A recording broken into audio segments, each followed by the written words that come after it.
कर्नाटक के वज़ीर आला सिद्धरमैया और नायब वज़ीर आला DK शिव कुमार ने आज बेंगलुरु में नाश्ते पर मुलाकात की। CM सिद्धरमैया की रिहाइशगाह पर यह मुलाकात हुई, जिसमें वज़ीर आला के कानूनी मुशीर और रुकन असम्बली AS पोन्ना भी मौजूद थे।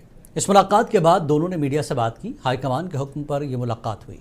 वज़ीर आला सिद्धरमैया ने वाज़ेह ऐलान किया कि वो मुत्तहिद हैं और ये इत्तेहाद बरकरार रहेगा। सिद्धरमैया के मुताबिक उनके और शिव कुमार के दरमियान कोई इख्तलाफ नहीं है। उन्होंने कहा कि सियासी मुखालिफिन और मीडिया के बाज़ हल्कों के लिए यह बयान मायूस कुन हो सकता है, लेकिन हुकूमत मुत्तहिद है। नायब वज़ीर आला DK शिव कुमार ने भी कहा कि लीडरशिप के मामले में वो पार्टी हाईकमान की हिदायत के पाबंद हैं। उन्होंने कहा कि हम पार्टी के वफादार सिपाही हैं। 2028 के इंतखाबात में दोबारा हुकूमत बनाने का पूरा एतमाद रखते हैं।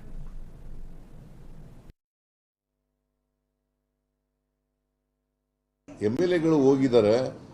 MLAಗಳು ಈಗ MLAಗಳು ಕೆಲವರು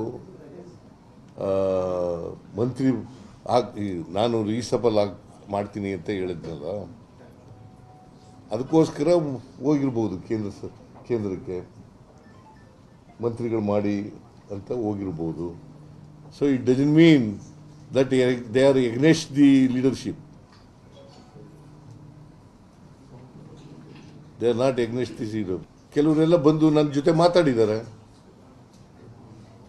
ನಾವು ಹೋಗಿದ್ದು ಇದಕ್ಕೋಸ್ಕರ ಅಂತ ಹೇಳಿದ್ದಾರೆ.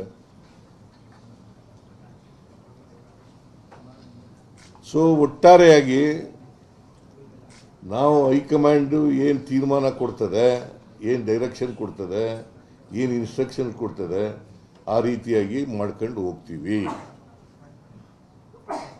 This is what between DK Shivakumar and myself have decided. ನಾವಿಬ್ಬರು DK ಶಿವಕುಮಾರ್ ಅವರು ನಾನು ಹೇಗೆ ಅಸೆಂಬ್ಲಿ ಚುನಾವಣೆಯಲ್ಲಿ 2023 ಅಸೆಂಬ್ಲಿ ಚುನಾವಣೆಯಲ್ಲಿ ಕೆಲಸ ಮಾಡೋದು ಒಟ್ಟಿಗೆ, ಅದೇ ರೀತಿಯಲ್ಲಿ ಮುಂದೆನೂ ಕೂಡ ಒಟ್ಟಿಗೆ ಹೋಗ್ತಕ್ಕಂಥದ್ದನ್ನು